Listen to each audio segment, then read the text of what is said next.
What's up, scoundrels? This is Clash from the YouTube channel Clash DOE, and you're listening to the Escape Pod cast. Portions of this show were recorded in front of a live studio audience. Stay tuned for an exclusive interview with me and my obsession with Enfy's Nest. One is a Grand Arena specialist from the UK. The other is a territory battle tactician from the US. Together, there are no signs of intelligent life on board. With both having played this game since launch, the one thing we are sure of is that you will be entertained. The CFH Network presents the Escape Pod Cast, a service of the Escape Pod Castaways. A weekly podcast about the mobile game Star Wars Galaxy of Heroes.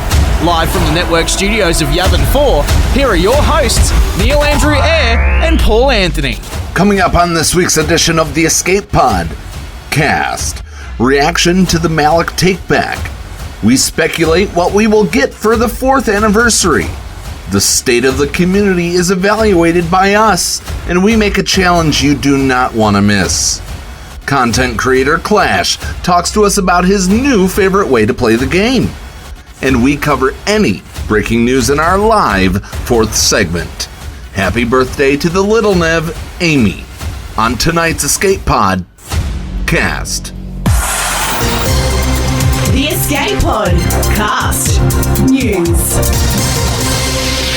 And welcome into this edition of the Escape Pod Cast. And as you heard there in the open, yes, we do have Clash coming up in just a bit. Now, I know that originally I said last week that we would have the content creator episode, but our content creator friend and influencer manager is not able to make it this week. So we're going to go ahead and bring you an entire standard episode of the Escape Pod Cast. And, you know, we would have started off with news anyway.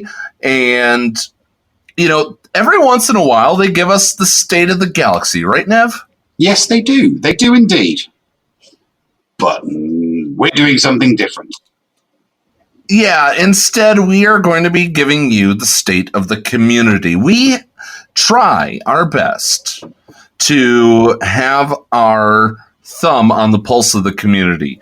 And I'm not going to give away exactly where we're going on this, but we will give you what we feel that the community is experiencing coming up in our second segment.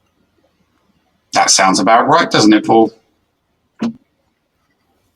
Yeah. So, but in our first segment, of course, as you heard, the Escape Pod Cast news, you know, we had a little bit of a snafu as we went off the air last week, where they talked about that people were getting that there was a Grand Arena lock bug, and we also talked about there was a Darth Malak reconciliation plan coming. And yeah, I mean the whole community, you know, we're getting a little bit early into it, but the whole community had something to say one way or another. Now, the reconciliation plan originally, and I'm going to read this out if they haven't changed it. All right, so their original reconciliation plan was that everybody gets 250 crystals. On top of that, if somebody gained a star on Malak from the extra shards, but didn't get anything else, they just are going to take it away. Players that didn't, this is the original one, and players that did not receive additional shards would get 2,250 shard shop currency if they already had a 7-star Malak. Now, they also removed Darth Malak from the Guild Event Token store, and we're supposed to put him back on the 22nd. Well, on the 22nd, you know, for those listening to this from their time capsules, on the 22nd, they said, well, guess what? We're going to change it. And all players received 500 crystals, we're going to receive 500 crystals. Any players that did not have 7-star Darth Malak and are having shards or progress removed got 5,000 guild event tokens and 2 Zeta materials for the progress being removed. And then players that had a 7-star Darth Malak, if you got extra shards, you didn't get any guild event, or you didn't get any shard shop currency. If you didn't play the event, you got free shard shop currency just because there was the bug. So for those that didn't have 7-star Darth Malak and didn't play the game, they ended up just, not getting anything for a screw up except for 500 crystals. For those that got in early enough, present company included, I got my little extra shards, the 15 shards that I needed left, and then they pulled those away and gave me 5,000 guild event tokens in exchange. Essentially, they said, you were close enough, here's 5,000, all you need to do is get another 700 and you're on your way to your 7-star Malak. Plus, I got 2 Zeta materials out of this. I'm not too sad, Nev, but I know that there have been others that were. Yes, well, there have been others. It's been a minority. It has been a small minority, and I can understand where some of the people that are a little bit miffed about everything that happened regarding Malak are coming from, because obviously taking him out of the store and not putting him back when they said they were going to put him back really only affected those people that were looking to get Malak to 7 stars before this GAC kicked off. So you can imagine that, a delay in being able to get those last few shards for Malak, especially after the initial error where people were able to redo the event and take their Malak over that 7-star threshold, to then have it taken away, to then have it delayed so that they can get them legitimately. So, obviously, if you were one of those people, you're going to be a little bit miffed. If you're like me, don't have Malak, not farming for Malak, not ever going to get Malak, and you got 500 crystals, you're rubbing your hands together with glee. So, for me, it's about that I was not able to get that, to get Malak before this GAC. That's absolutely 100% right, because they didn't place him back in until 2.5 hours after. And so exactly. I was ready. I was gaining. Now, I am glad that they have it there, because I now have platoon fodder. I am getting him to 7-star before the next phase begins tomorrow at noon. If I have to refresh the store to do it, I'm going to do it because I want to help out my guild, because we all know that I'm the territory battles guy. Now, for you being the GAC guy, I would be more upset. If I were you, I would be more upset. My favorite game mode doesn't suffer from this necessarily. Well, I mean, my game mode does suffer from this. Obviously, there's a snowball effect. I mean, it doesn't. My Pom-Pom-tastic account doesn't suffer from this personally at all. Doesn't suffer from this one little bit, except my opponent does kind of have a 7-star Malak, so I'm not going to be winning the first round at all. Wait. Whoa. Yeah. I'm not joking, yeah. Explain this. Everybody knows my Pom-Pom-tastic account. The best squad that I've got in my Pom-Pom-tastic account is my Jedi Knight Revan squad. Obviously, Gear 13 JKR, Gear 13 Bindo, and a Gear 13 Yoda. Now, they're only Relic 2, so they are my best squad. Then, it's average CLS, average Empire. When I say average, we're talking like 80 to 90k here. So, I open up my GAC to look at my opponent, and I'm thinking to myself, right, I'm going to look at what my opponent's got this time, because I didn't do that in any of the 3 rounds previously, and I suffered as a result of that. Not to mention bad tactics, a bad strategy from me. So I thought, no, I'll do it properly this time. So I open up, look at my opponent, and what do I see? I see nice, white, shiny CLS team, and I'm thinking to myself, hey, brilliant. This isn't too bad. I can beat that with my Revan. So I go look at his roster. What's in his roster? Darth Revan and a 7-star Malak. And he's not even using it in his squad arena. So that instantly tells me not only is this guy going to full clear me no matter what I put on, but I'm probably not going to get past door number 1 or door number 2, because for a 1.7 million account, my God, is this one hell of a whale.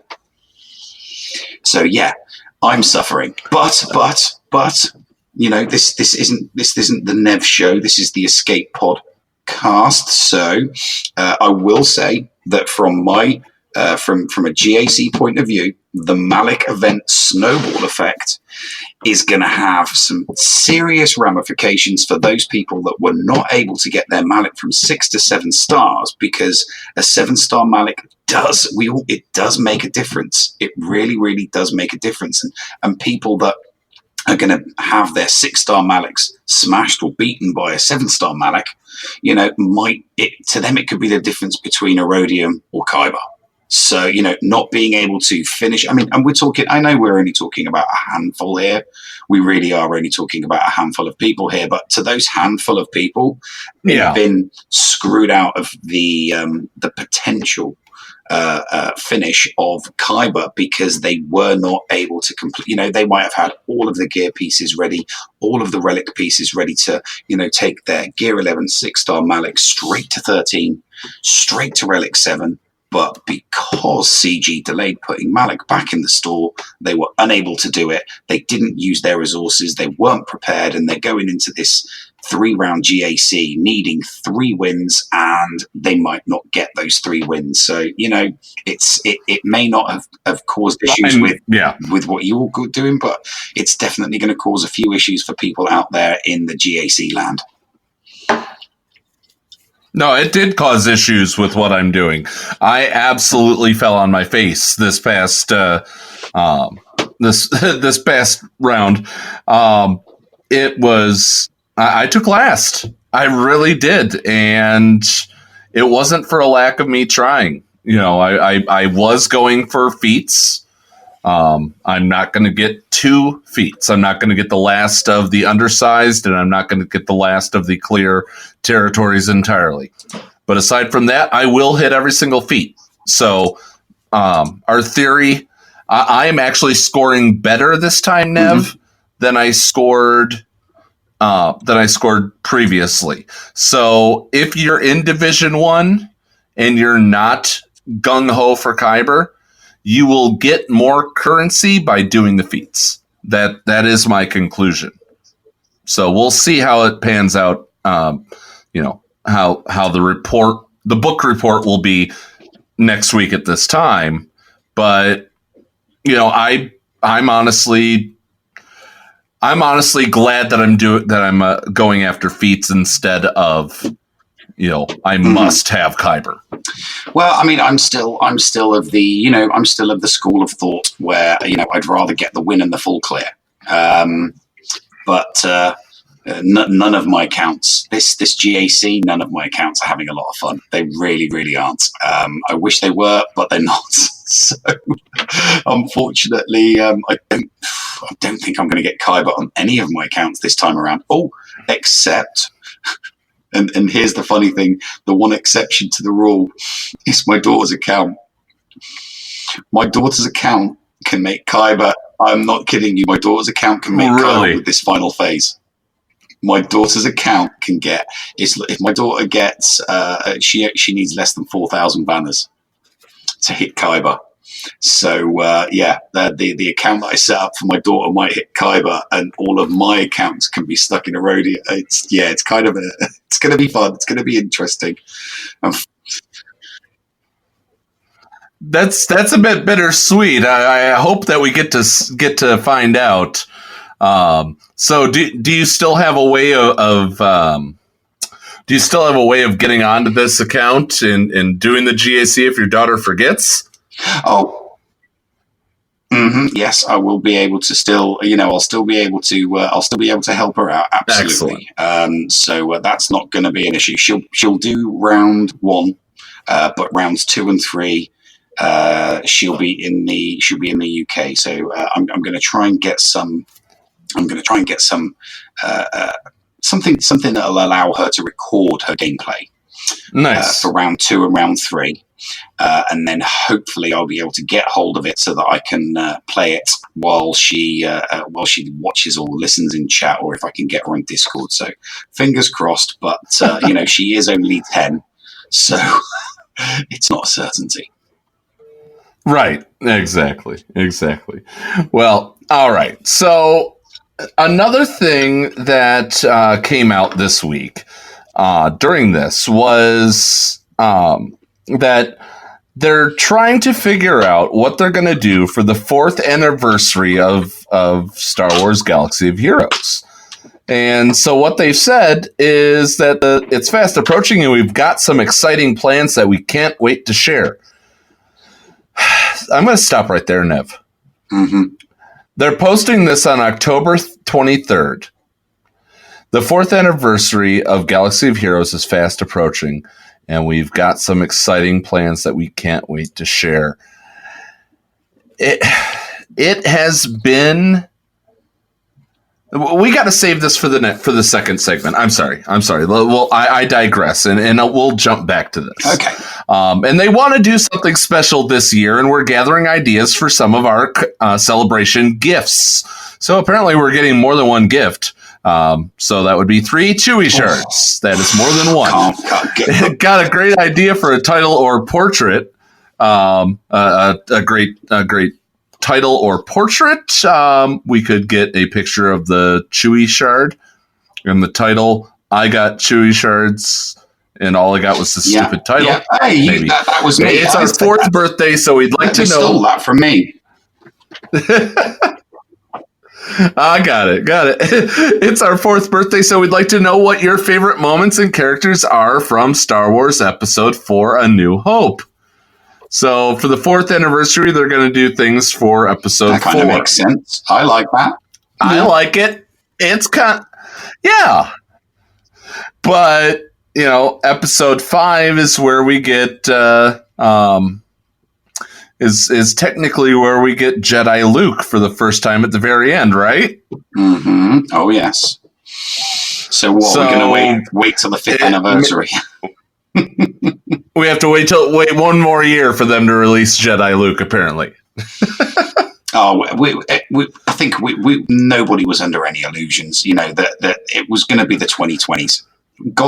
God knows which year, but it was always going to be the 2020s, before we get Jedi Knight Luke. But there's a ring to it. I mean, now that you've said Episode 5, I'm now more inclined to go with the 6th anniversary and Episode 6, because so we have a Sith on the 6th. I like that. I think it would numerically it would make more sense for them. And if the game is suffering from lag or lack of new players or poor retention of current players, a lot of old school content creators have always stipulated that should the game really suffer in numbers, both players, accounts, and financially, that a Jedi Knight Luke would definitely be a good way to bring people back. Yeah. So maybe it is something they'll save for maybe it is something they'll save for the 6th anniversary. But as much as I like that ring, I'd still like to have it for the 5th. Yeah, it would be nice. But it'll be a title. Nice. It won't be the character. It'll just be the title. It'll just be the title of Jedi Knight Luke with no Jedi Knight Luke. Oh, jeez. And it'll give us something else to complain about. Yeah. It's like, so we're going to give you the title for Jedi Knight Luke, but not Jedi Knight Luke. It's like, oh, God, for that. Yeah, thanks for that. And then there is a run on tomatoes at the local farmers market. Yes, and pickles as well. So, well, all right. if we get Darth Pickle, let's get Darth Pickle. Yeah. Everybody go and vote for Darth. Everybody go and vote for Darth Relish. RSG Darth Relish. Vote. Here's what it should be, though, by the way. For Star Wars Episode 4, in my opinion, we need 2 marquees to come in. Or just given to us. Characters given to us. Mm-hmm. You ready for this? I'm ready. Dr. Evazan and Pondo Baba. We need them. That is the best part, in my opinion, of episode 4 is Dr. Evazan and Bondo Baba. You know, yeah, it would be good. Yeah, I just had some dyslexia there. It's the other way around. It's Pubba. Yeah. So, but do we get him with Pondo? Do we get him Baba with 1 arm or 2 arms though? We get him with 2. We get him with 2. And you know, we're gonna about to take a break here, so you know what's coming. You know, if we did end up getting this, Nev, you know that there would be a lot of people who say, I don't like this. He doesn't like this either. We'll be right back on the Escape Pod cast. The Escape Pod cast with Paul Anthony and Neil Andrew Ware. Micaeus Modding Mayhem is the premier remodding service for the game that we all love, Star Wars Galaxy of Heroes. With some of the most affordable rates in the industry, Micaeus will rebuild your roster from top to bottom and give you consultation on where to go from there. Micaeus has a 100% satisfaction guarantee and lots of useful additional services, including a full cleanup of your mods, loadout pages, PvP plans, and more. Contact Micaeus today on Discord at all lowercase Micaeus number 0127. That's MIKAYAS number 0127, or at micaeusmods@gmail.com. Micaeus Modding Mayhem, the official remodding service of the Escape Pod cast. Did you know that if you signed up to become a Patreon, you could get tons of rewards? Force Ghost Scotty could do a roster review for you. Neil Andrew Ware could share Grand Arena tactics. Or Paul could even help you get maximum stars in Geonosis Territory Battle. And you even get access into the after show. Sound good? Sign up to be a Patreon today. For as little as $2 a month, you could unlock a ton of potential content and also get closer to the hosts. Head to patreon.com/the Escape Pod to sign up. And now time for something completely shameless. This is your favorite YouTuber's favorite Greek-American Swuggo YouTuber from the greater New York City area, whose name has 8 letters, beginning with an H and ending with an X. Wanna guess who, TC14? Come on, guess. Horsebox. Try again. Ponyo box. Seriously? Horsepex. You know what? Just forget it. I was trying to get you to say Hellenics, you dumb droid. Anyway, welcome back to the Escape Pod cast. Take it away, boys. I have a droid to disassemble. Oh dear. The Escape Pod cast. And welcome to the second segment of this week's edition of the Escape Pod cast. And Nev, it is time. It is time, Mr. Neil Andrew Eyre, for us to give our state of the community, not the state of the galaxy, not the entire, of the game. We are talking about the state of the community. As we know, last week we talked about the departure of McMull. We talked about the departure of a lot of our friends that have given up this game. Some for games that are similar. And I still love the Star Wars franchise. I still love this type of game. I think, though, that what CG needs to do is they need to talk to us a little bit more and be a little bit more open. It's a slippery slope, kind of as I talked about in this whole Star Wars 4th fourth anniversary post in the suggestion box. They said the fourth anniversary of Galaxy of Heroes is fast approaching, and we've got some exciting plans that we can't wait to share. Well, honestly, in my opinion, Nev, I can't wait to hear more. We need a little bit more communication from them so the community can stop with the backlash from Malak, from the whole Malak debacle, from the gear requirements of General Anakin Skywalker, for all of the relic situations. They put out a relic survey and we still haven't seen the results of them. But you know who has done a survey? It was Operation Metaverse. And they shared this past Tuesday, they shared the results of that survey. And that survey took off like no other. They made it one small everyone tag. And they were thinking they would get, I was talking to Gom, they were thinking they'd only get a few responses, honestly. Not as many as they did. And it really, truly was jarring. Eye-opening? Yeah, eye-opening. Give me the Cliff Notes. Please, give us all the Cliff Notes. The Cliff Notes essentially is this community is starting to eat its tail. And it's causing a, it's like my dog right now, literally chewing the fur off its back because it either has terrible anxiety or it's got an allergy. And is it allergic to all the negativity that is coming from other places, and so it's having a breakout? It's scary, Nev. Well, I mean, it's bleeding. It is kind of causing a bit of a bleed. It is causing a bit of a bleed. I mean, a lot of the people that I talk to in the community, as a result of what's happened over the past few months, and in no way is it connected to the suggestion that I made.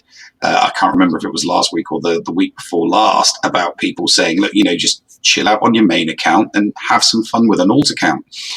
A lot of people are coming to me and saying that is actually what they're doing. They're kind of like putting, they're taking their frustration with their end game accounts, and they're taking their frustration in the game, and they're kind of, putting it in their back pocket and thinking, you know what, I don't like this. I don't like this negativity. I don't like where it's taking me in my main account. So I'm just going to move over to an alt account here, and I'm going to have some fun for a while. And hopefully, fingers crossed, in a few weeks or a few months' time, when things have kind of, calmed down and CG have put their finger on the pulse and actually felt it for a while, things might get better with the end game content, and people will pay more attention to their main accounts that they've spent money on, because that's one of the other kickers, I think, the bad vibes that everybody are feeling regarding the way the end game content is going. And I love it as well,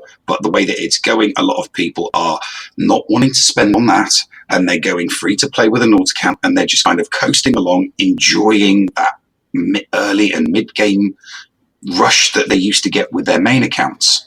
And I'm getting that from a lot of people in the community because of the way that I do things on my content. So I get a lot of people coming to me saying, I love, I enjoy what you do with your early game and your mid game content, and that's what I do as well. My first question is, how long have you been playing? And they always say, well, actually, I've been playing for between 3 and 4 years, but my main account is kind of a bit dull, a bit wet, and I haven't been able to get anything achieved because of Gear 13 and Relics and Malak and Boss Anakin. So people have kind of been playing alts for the last 6 months, basically. Ever since the second appearance of Darth Revan and the first appearance of Malak. So that's what's kind of happening within the community at the moment. People aren't turning their backs on the game. but they are turning their backs on the end game. If you kind of see where, so people aren't, quitting. I mean, yes, we've had content creators that are quitting the game and they are quitting making content on the game, but it's not influencing people to the extent where they feel that they're quitting the game. They, like us, love the IP. We all love the IP. We want to see the IP doing well. So they're simply returning to a more fun time, and I have fun doing it. And that's what everybody should do. And that's the advice that I would give to anybody. If you're not having fun with end game, go back to early game, go back to that mid game, go back to that wonderful feeling the game would give you when, you've hit 4 or 5% on, heroic Sith Raid phase 1 with a JTR squad that you've just put together, or, 10% with a beefed up Jedi Knight Revan on phase 2 of the heroic Sith, or, being in a guild and completing the Hoth TBs on light side. I do that, and it's so much more satisfying doing that with mid game accounts and doing that in mid game content than it is trying to grind out this this end game, because this end game stuff it's just not cutting the mustard at the moment, mate. Yeah, so November 21st-ish is when we will see these whatever these 4th anniversary things are. The gifts. And so, for the 3rd anniversary, they gave out, what was it? Full Zeta. It was a full Zeta, 16 Omegas, 1 million credits, a bunch of stuff, and the start of titles with Holotable Hero. That was the first. The second year was, let's see, full stun cuff, a full Carbonti, 20s. They once again gave out 20 Zetas, Omegas credits, and purple materials. So I would assume that we're getting a Zeta. Yeah, I think that would be part of the course. Yeah, a full Zeta. So they also gave out last time around 5 Wicket shards, 10 Raid Han shards, 10 General Kenobi shards, 10 Traya shards, and of course the prerequisite of 3 Clone Wars Chewbacca shards. It wouldn't be an anniversary without Clone Wars Chewie shards. It wouldn't. I would be annoyed if I didn't get them. I agree. I would too. Now, they also did a slightly controversial thing where they gave 25% more crystals when you bought the $20 pack. Oh, did they? People originally thought that it was 25% crystals whenever you bought anything, but for those who like to whale, or in this case, honestly, if you're getting the $20 packs, you're dolphining, not whaling. There's not that many people doing that anymore, mate. Yeah. They gave out 25% more crystals than the $20 pack. It actually might have even been the $10 pack, which was worse. It was a little bit of a kick in the pants to those who did whale, and that started a year ago. Mm-hmm. And I remember some of the backlash from that. Of course, the first year, by the way, everybody got 3 Clone Wars Chewie shards. I mean, that's why we still get 3 Clone Wars Chewie shards every single year. It's a tradition. So you don't mess with tradition. You don't mess with tradition unless you're trying to kill the game. Yeah, unless you're Disney. Yeah, unless you're Disney. Yeah. So, looking at all of this, what shards do you think that we will get? In looking at a state of the community, they gave out raid rewards and 5 Wicket shards, because wasn't that right before C-3PO? It was actually, yeah. I think that was right before C-3PO. I can't remember if C-3PO was November or if they was December, because Chewie was the month. I'm pretty sure Chewie was October, wasn't he? Yeah, I think Chewie was October. Then they gave out 5 Wicket shards. So whatever faction they give out for this event, you're going to want to look at it. I really think you're going to want to look at it to see where they're kind of pointing you if you are trying to get ahead of the game. If you're one of those who wants to read the tea leaves. Now, we just got finished recording the interview with Clash just before we recorded this segment, and I think that he put it so well that I don't want to steal his thunder on that. No, let's not be thunder stealers. Yeah, it's definitely you want to be sticking around for that interview coming up shortly. Once we go to break, but it really truly is. It's one of the most eloquent. If you are a tea leaf reader, that's.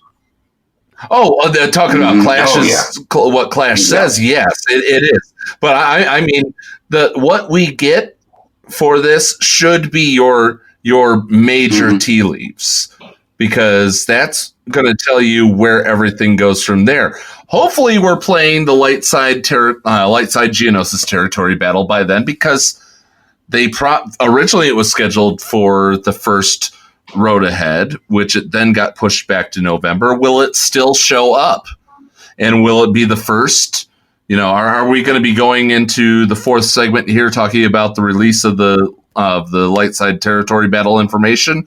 Or are we going to have to wait till near the end of November during this? Because if my math proves correct, we will be having a territory battle right along that timeline. If they're staying with the Tuesday launches, on the 19th it launches and it finishes up on the 25th. And right in there is the 4th anniversary of this game. The 4th anniversary, yeah. So, well, would you like my Nostradamus prediction? Nostradamus Nev, would you like some Nostradamus Nev? Nostradamus Nev, you are on the board. Okay, Nostradamus Nevs. Oh, I'm feeling for the 4. Oh, you know what? I'm feeling. I am. Oh yeah, there it is. Oh yeah, I'm feeling Hermit Yoda, and I'm feeling Wampa shards. Okay. Yeah, I'm definitely feeling Hermit Yoda and Wampa shards. Let's take that a step further. Because it's the 4th anniversary. It's territory battles. People aren't really wanting to spend their currency on those 2 characters as much anymore. So I'm thinking 50 to 80 shards of each.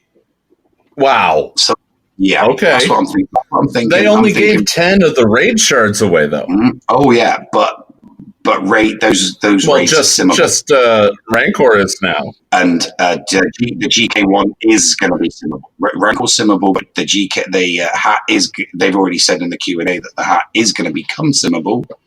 So if that's simmable, people are never going to need to do those raids again, and in less than a couple of months, people are going to have those 2 characters maxed out. On the other hand, regardless of what territory battle you're doing, people are still not going to want to spend the currency that they've got to maybe hit that 6th or that 7th star, or maybe even spend it on just activating them at 5 stars. I miss spending G&T on gear. I really do. Yeah, and a lot of people do.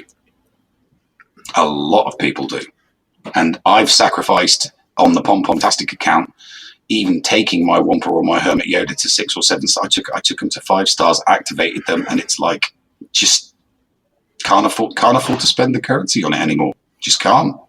It's got to be spent on other things. It's got to be spent on the gear needed for gear 12 plus pieces and for gear 13 pieces. It's as simple as that. And if I don't that like is doing it.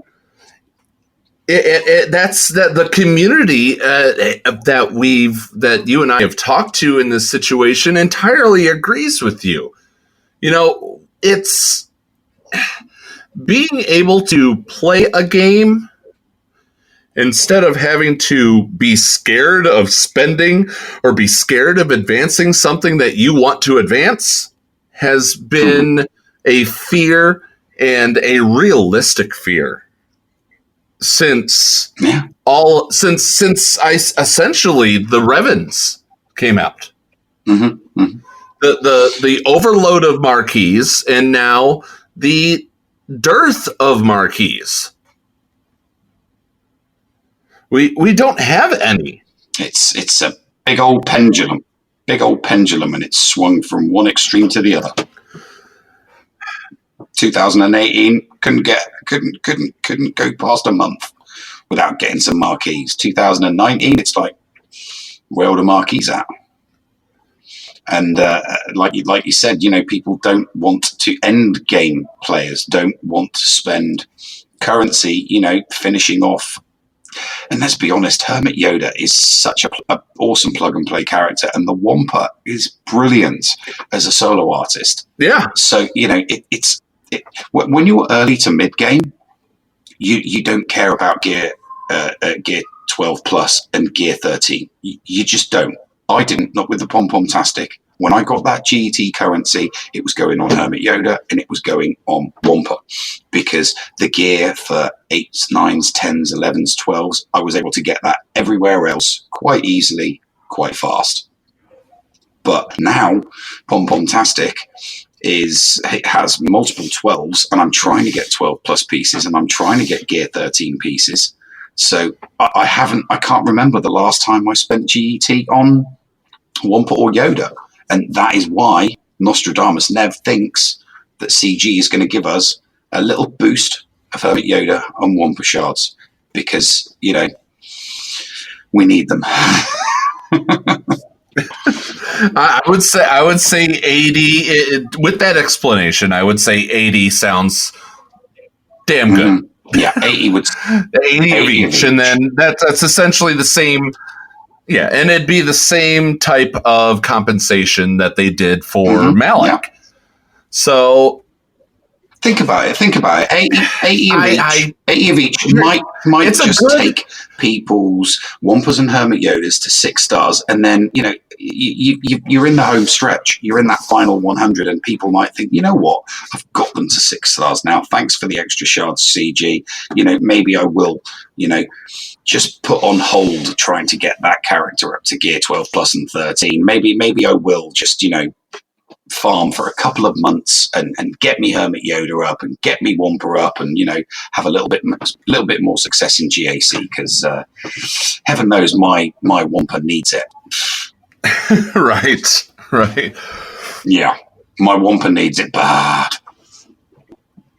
It would be really nice. So, all right. With that being said, you know, is that everything in your State of the Galaxy, Nev, or do you find any more fault, or is there praise to be had?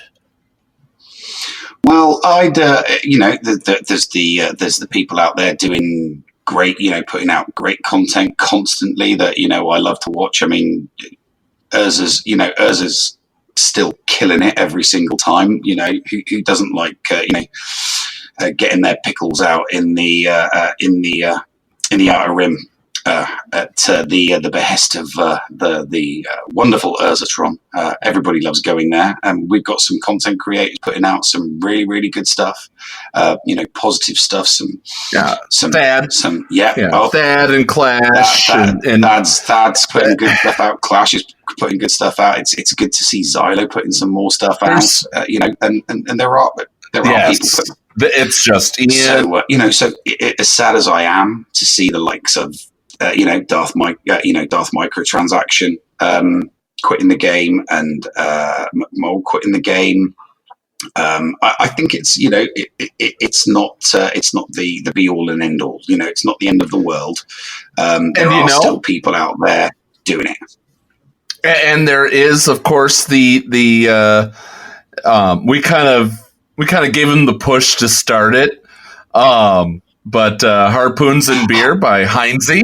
By Heinze, yes, of course, absolutely. I love it when he drops a link into my Discord server, because I've been that busy these past couple of weeks that there's a couple of new content creators out there that I really should go and subscribe to, but they'll have to forgive me. But my kids are more important, and when they're safe and sound back in the UK, going to school, and I'm back on my own, just doing content, I will be sure to hit the like, hit the subscribe, and ring that notification bell on some of the new content creators that are filling up our YouTube video screens, because when one person steps down and steps away from the game, there is no end of new guys coming in to fill those voids.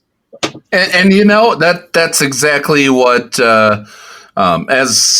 as you know, I really wanted this show to focus on content creation, but I need the right guest to do that, and it will be worth the wait with waiting for Sean Baptiste to be able to do this show. He had some family stuff come up. We wish him all the best, and the only thing that I want is for Sean to do well, because he means the world to a lot of people that you guys will learn the story next week.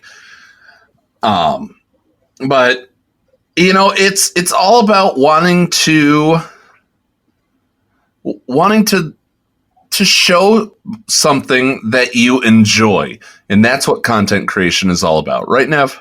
Absolutely. It's all about giving the people what they want, giving them something fun to engage with, because the big difference between what people do, what content creators do on YouTube and TV is the interaction, and it's the communities that spring up from what content creators do. I mean, there's no denying that there are some big content creators out there, and there are some huge communities that have come about as a direct result of what those content creators have put out on YouTube and they put out on Twitch, and it's absolutely it's essential to the games that we play and the content that we put out, that we do stuff that the community finds good to engagement, that want to engage with us, that they want to collaborate with us, that they want to, it's like, hey, that stuff that you did last week,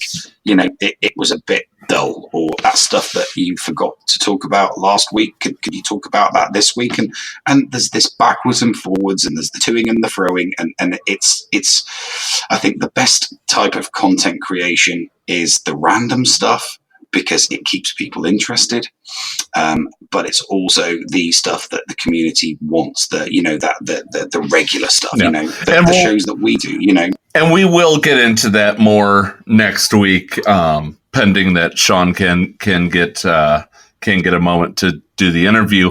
But you talk about the communities that get built, and there is. I'm doing a little bit of self-service here.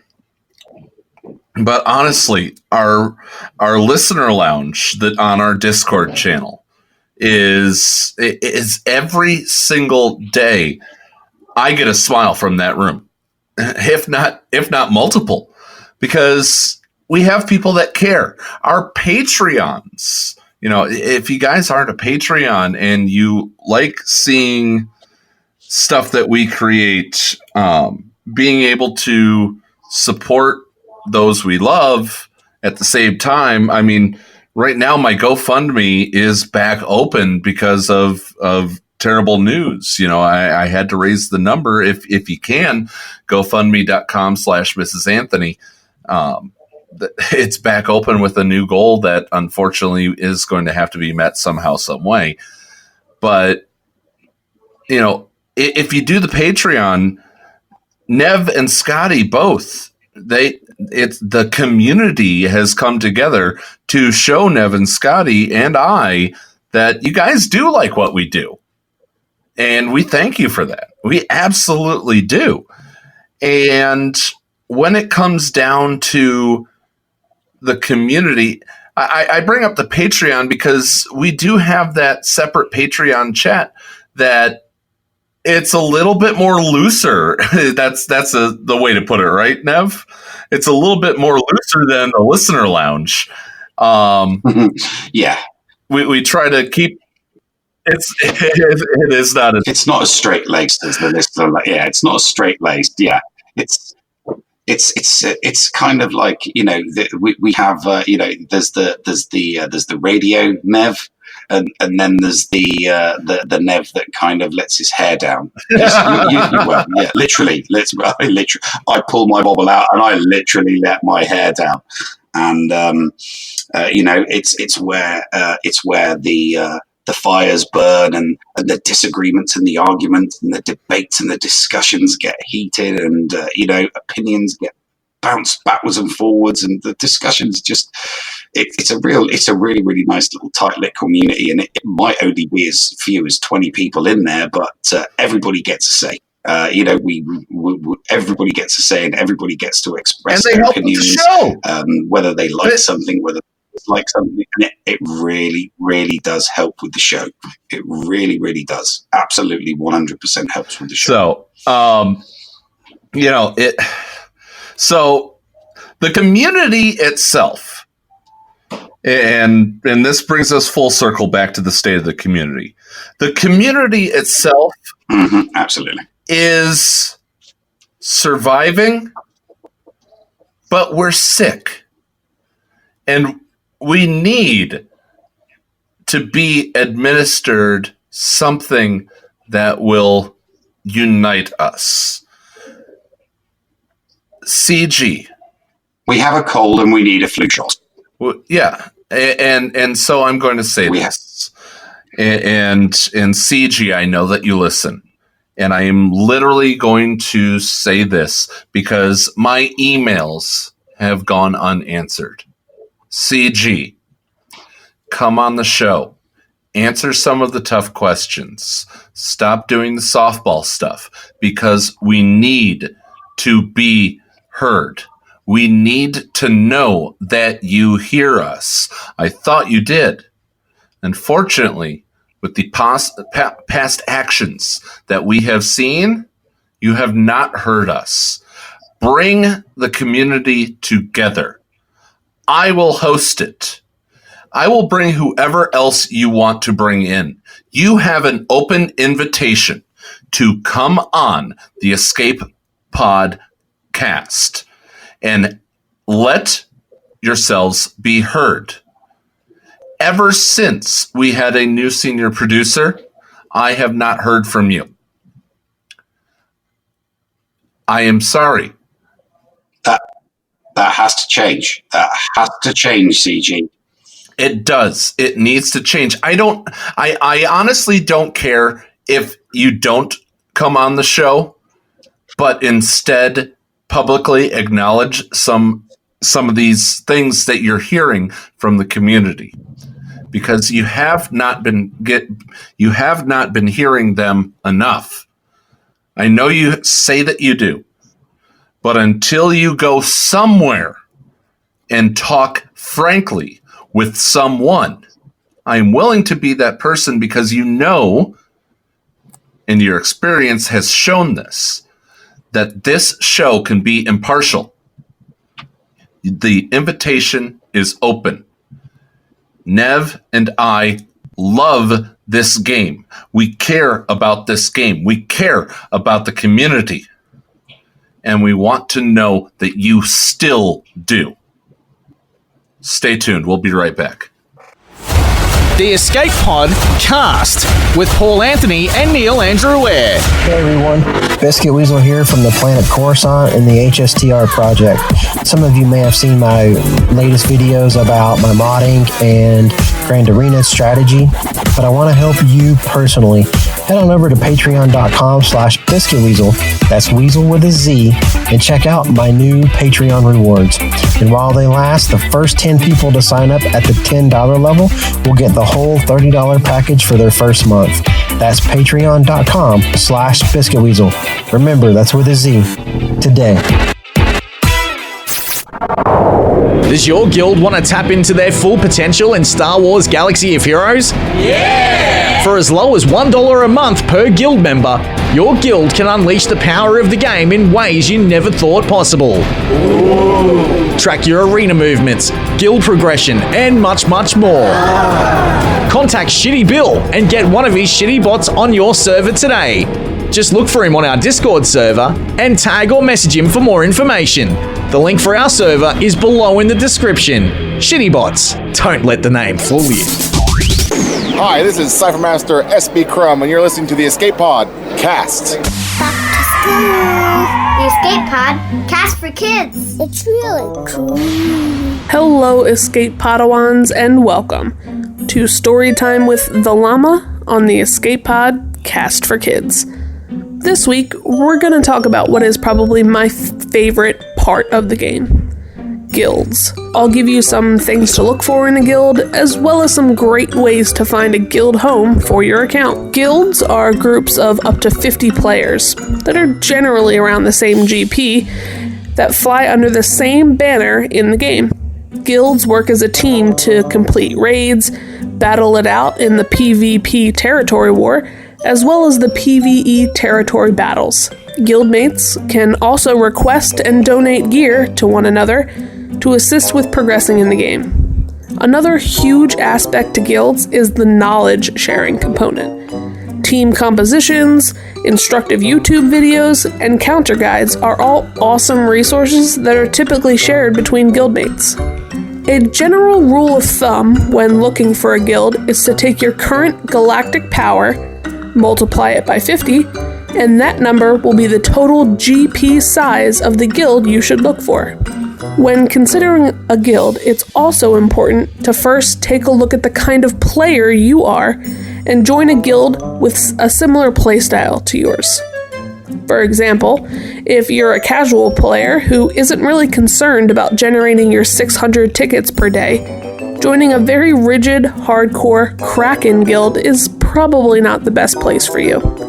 It's just going to cause a lot of frustration for both you and the guild. You'll also want to pay close attention to the raid and guild reset times for a prospective guild. If the guild launches raids at 3 a.m. local time, you'll hurt your growth by not being able to join or participate in that raid. There are a plethora of outlets to look for a guild. The Swaga forums have pages dedicated to guild searching for players. Plus, nearly all of the game changers, including the Escape Pod Cast, have channels on their Discord servers where guilds and players alike can post ads. There are also entire Discord servers dedicated to help players find new guilds. There's even a Facebook group. I hope this chapter helps you on your quest to find the perfect guild. That's all for this week. Tune in next week for Storytime with the Llama on the Escape Pod Cast for Kids. Micaeus Modding Mayhem is the premier remodding service for the game that we all love, Star Wars Galaxy of Heroes. With some of the most affordable rates in the industry, Micaeus will rebuild your roster from top to bottom and give you consultation on where to go from there. Micaeus has a 100% satisfaction guarantee and lots of useful additional services, including a full cleanup of your mods, loadout pages, PvP plans, and more. Contact Micaeus today on Discord at all lowercase Micaeus number 0127. That's MIKAYAS number 0127, or at micaeusmods@gmail.com. Micaeus Modding Mayhem, the official remodding service of the Escape Pod Cast. Did you know that if you signed up to become a Patreon, you could get tons of rewards? Force Ghost Scotty could do a roster review for you. Neil Andrew Air could share Grand Arena tactics. Or Paul could even help you get maximum stars in Geonosis Territory Battle. And and you even get access into the after show. Sound good? Sign up to be a Patreon today. For as little as $2 a month, you could unlock a ton of potential content and also get closer to the hosts. Head to patreon.com/The Escape Pod to sign up. Hey there, Escape Padawans. Everyone's favorite llama here to remind you that the Escape Pod cast is on social media. That's right, we're on Facebook, we're on Twitter. So give us a like, give us a follow, and stay up to date on all things in-game and in the Escape Pod. Our account links are down in the description or on our Discord server in the Show Links channel. See you on the net! Receiving incoming transmission.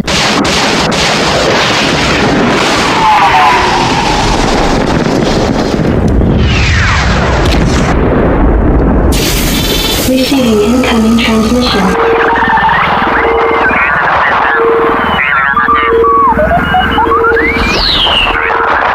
Receiving incoming transmission.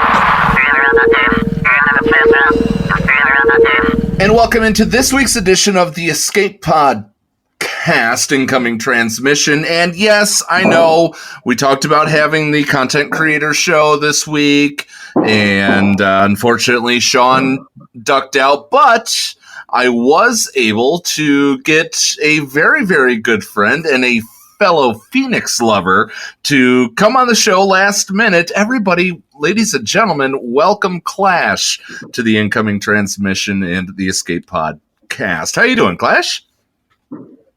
Hey, I'm good. How are you guys? We're doing very well, mate. It's a pleasure to have you on. Excellent. I'm glad to be on. This is the show that I've listened to a long time, and finally glad to have joined you guys. Thank you so much. It's an absolute pleasure, and you know I loved the show that we did with Operation Metaverse. That was a lot of fun, interacting with you, and I promised I'd have you on, and I'm sorry that it took over 15 shows to make that happen, but we got you on. No, that's great. I'm excited. I know we have a couple of really good things that we both share a passion for that we can, I'm sure geek out on. So it's all good. I'm excited. Well, we recently, in this episode previously, Nev and I have been discussing the whole, Malak gate. I hate using the word gate, but everybody does. The Malak controversy. For those people that have not heard of you before, that we're introducing them to you for the first time, and they haven't talked to you yet. Give them your take on everything that just happened this past week. You want my take on what happened this past week? Yeah, I mean, do you like it? Do you hate it? Do you want to burn an effigy of the letters C and G in your front yard? What's your what are you going after?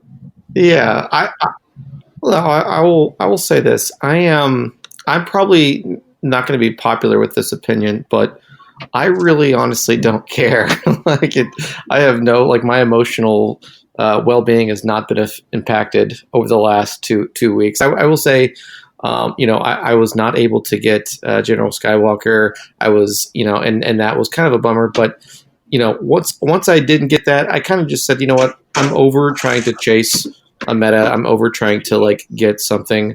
I'm just going to play the characters I like. And so when the Malak thing happened, I was like, meh, it's just another thing in a long line of, things that people rage about that I can kind of just shrug off because I'm really enjoying the stuff that I'm doing, and I'm really enjoying the kinds of clips and footage and videos that I'm able to make with some really off-meta characters. So again, probably not popular opinion, but so I don't care. Do you hear this now? No, that is. Oh, yeah. Do you hear this? Yes, I hear this, and I shared the same opinion, mate. I didn't have I didn't have a dog in the fight, so it wasn't something that I particularly cared about. But from a neutral perspective, it could have been, I always add it at the end that it could have been handled better by CG.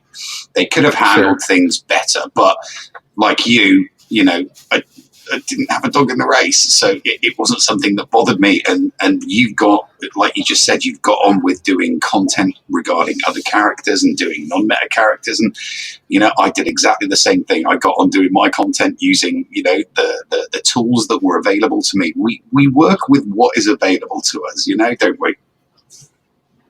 Exactly. Yeah, I have no problem, people being upset about it. I get that, it was probably handled, as best as it could be, and it was never going to be a good situation for everyone. But me personally, I am just kind of neither here nor there. I didn't really. I will say there is. I was going to say, Nev, in this just in, the sky is not falling. Yes, the sky is not falling. But and I was going to add that there is always one brilliant benefit to these controversies, and it's the memes. The memes are awesome. Yes. The memes that come out from these little controversies, these little community snafus where, everybody's like kind of, oh my God, enraged, and then they're calm, and then they're enraged, and then they're calm. But it really gets the meme creative juices flowing, and we get some awesome ones out there. The McMole meme, the General Kenobi McMole meme that's floating around. That had me, first time I read that, that had me in absolute stitches. So yeah, we always get some good memes after a good controversy. I posted that on the subreddit a few days, actually maybe it was a couple weeks ago. I said it was exactly that. Of course, a bunch of people on Reddit, they just hated my commentary about it, but my commentary was exactly that. I'm like, y'all, like, this is the best quality content that we've had in a long time, is the memes of these controversies that we've had. So like, buckle up. And the guy that does a lot of it, Riff Raff, he's on my server. He honestly, he might be a guy that I would love to pull into a show or do some content with, because he doesn't make videos, but he makes some of the best GIFs I've ever seen. Like that one that came out yesterday. I love it. That stuff is awesome. Well, that's good. It's good community content. I think that maybe we'll have a hollow round table with Clash and Riff Raff. That'd be fun. Oh yeah, that would be fun. We can pick Riff Raff's brains for all of his secret memes. Yeah, I put a couple out, and my skill is nowhere near what he can do. He's got, not only does he have always picked the right clips to make the jokes, but he's just really good at whatever he needs to do graphically. I just do it, like a third grader, and sometimes they're funny, sometimes they're not, but he's next level with his humor and this stuff. And I gotta say, everyone that I've ever, you read some of those comments, they're like, we needed this. Thank you. Yeah, that's the lovely part about it's pretty much. I'm not gonna slam the Reddit community, because on Saturdays they turn it up. It's Saturdays meme days, right? Mm-hmm. Yeah. So on Saturdays they turn it up. And the fact remains, while there is a lot of, I will say this, there's a lot of poison on that subreddit at times. And, Saturdays are the antidote to that. Now, if there was only a way to get the antidote to stick, because this community needs something positive to rally around, and quick. I mentioned this earlier, but there needs to be something for the mid game that is put out that may not be entirely, meta breaking or anything like that, but something fun. That's kind of that is what will probably save this game. It really is. And what do you think that could be? Could that be, the character that we resurrected on our Carrie episode, where we got confirmation that Porkins was not dead in the water? Can we get Porkins and his ship to reinvigorate the love of the game? I would love that, but I'll say I have a philosophy on this whole argument, and we kind of alluded to it at the beginning. Is that the intent for me is that I'm going to get the joy out of the game, no matter how much the developers try to ruin it. I'm going to have fun getting my veteran smugglers up to Relic 7 and just seeing what crazy stuff I can do with them, because I don't care. I have given up on the idea that I need to chase a meta or horde or whatever it takes. I feel like we've been so programmed by CG to always have the next thing and be ready for the next thing that people have stopped putting things into what they want, even though they might have characters that they enjoy. They just can't gear them because they feel like they're going to have a disadvantage. I truly think amongst all of the different things that have kind of gone poorly over the last several weeks, I do think relics have given us that opportunity. They've really rebalanced the way the characters interact with each other, but no one wants to take their characters up to Relic 7 because they're so programmed that they have to have the meta. I have I have 3 of my Sith Empire relic at all, and the highest is Relic 2 of the 7 that I have at Relic 7 hang on of all characters, right? You're saying that you are going to take your veteran smugglers and relic them. Nev, that sounds like a bet to me. That sounds like something that somebody would put, one way or another. I wonder. That's funny. This was done on my own accord. I did it because I wanted to see what would happen. And guess what? Here's what happened. They're actually really useful, right? You can theory craft. There's a lot more things you can do once you realize, you know what? Because guess what? I have not relicked my Sith Empire hardly at all, and I still can climb to 1 every night with Kira, Nest, Vandor, Chewbacca, L3, no problem. That's my arena team, and I crush Sith Empire with it, no problem. So I have no problem with the direction it's going if it continues to stay more balanced. Yes, I had to bring up a bunch of random characters to Relic 7, but guess what? I'm eating other Relic 7 Sith Empire up. It's not just, these Relic 2 or 3s. I can take a full Relic 7 Sith Empire team with, on autopilot almost now with my scoundrels. Yeah, well, I mean, I argued this several times weeks ago when they first brought the relics back out, and everybody was like, relics is the new meta, and relics did, for all intents and purposes, create the rock, paper, scissors, lizard, Spock meta again, because you can take characters, well, not random characters. Obviously, there needs to be some kind of synergy there, but you can take random factions with good synergy to Gear 13 and up those relics, and they will hold their own to a certain point of, to a certain degree in Squad Arena. And I think that what you're going to do with, what you're doing with those veterans is great. I mean, another perfect example of not chasing the meta Gear 13 relics is Urza. Urza did it with, Urza's doing it with some of his favorite characters. I mean, he loves his Tuskens. He loves his Tuskens. He loves going single file, and he loves his Major Tom, and he loves his Beauty and the Beast, and he's putting his resources into them. And most other people won't do that, but his viewers, and he demands it. He demands it of himself. It's like, why would I chase the meta? That's not what the viewers of my content want to see. The viewers of my content want to see me, hitting people with Utini. They want the Bone Zone. They want Beauty and the Beast. They want single file.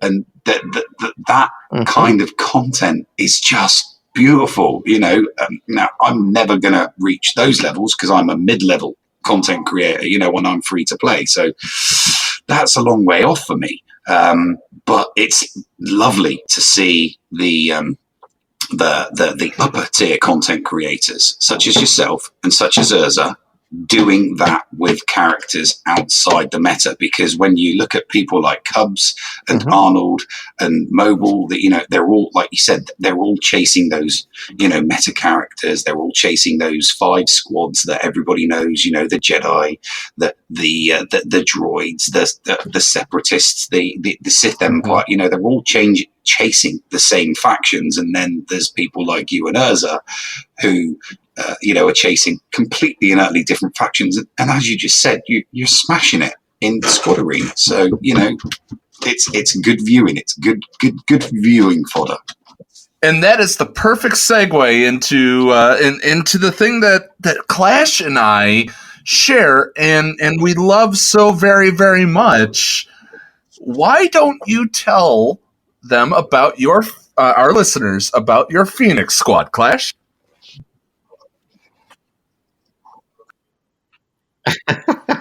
Okay, well, so I'm going to do a couple of caveats here to this whole conversation because the reason I actually left the game for a while because I was just over it. I came back because of Phoenix. Phoenix was when they got their Zetas and their rework. I was like, finally, like some characters that I can enjoy that will hold. And so I did what I do now, which is ignore the whatever people have. And at the time it was CLS and I think the early phases of Jedi Training Ray. And I said, I'm going to ignore that, and I'm going to just completely max out my Phoenix, and I'm going to use that as my squad. And guess what? They climbed just as well as anything else in Arena at the time. It was only until the Sith got their time that it really kind of shut things down. But I took all of them as far as I could. I still have a lot of work to do. They haven't gotten near the love that my scoundrels have, but Phoenix, I still use to this day as one of my favorite ways to counter things that people do not expect, right? They'll put things down on defense in Grand Arena and just not realize, oh, this guy's got some really good Phoenix that can eat my First Order or my Night Sisters or whatever you want to call it for lunch because they can. And guess what? They get max banners because they're almost always ending at full protection. So I think they're one of the coolest factions because of that synergy and because of what they do. And they also are one of those that people love to hate. And so my guild hates me for my Phoenix. In fact, my guild leader and several others, they say if they're recruiting someone, they say to prove to you that we don't require mandated farms, just go look up Clash's Swago.gg because it's like the exact opposite of what everyone else has. And Phoenix are at the top of that list. So I love them, and I found out that you love them too. And I for a long time I was kind of like, I don't want to admit this because I don't want people to like, oh my gosh, you're really like, not only are you an anti-meta player, you're playing anti-meta characters that everyone hates. And I'm like, you know what, at this point, whatever, I'm going to own it. And since owning it, I found out there are a lot of people like you, Paul, that enjoy it just as much as I do. And God bless you. Thank goodness we're out there. No. You see, I love slow Phoenix under 70k GP. I hate Phoenix fast over 70k GP. So, I both love and hate them. See, if they're slow and they're under 70k, I can put my Wampa against them. If they're fast and over 70k, I have to waste a squad against them because they're such a pain in the my arse. Gear 12, a full Zeta team loves you. They love you, Nev. And I love them too, just not on the Pompontastic account. So that was, to be honest with you, I kind of did what Nev does with his Horde account when I stopped for a moment and came back to the game. I still logged in every single day. I did I did the minimum that I could. I gathered energy, and it was 2 or 3 years ago, Thanksgiving night, the day before Thanksgiving. I was sitting out I was camping out in line because my friend wanted me to help him get a TV. So I'm camping out in line, and I'm like, I'm going to go ahead and play this game again. And I just spent all my energy.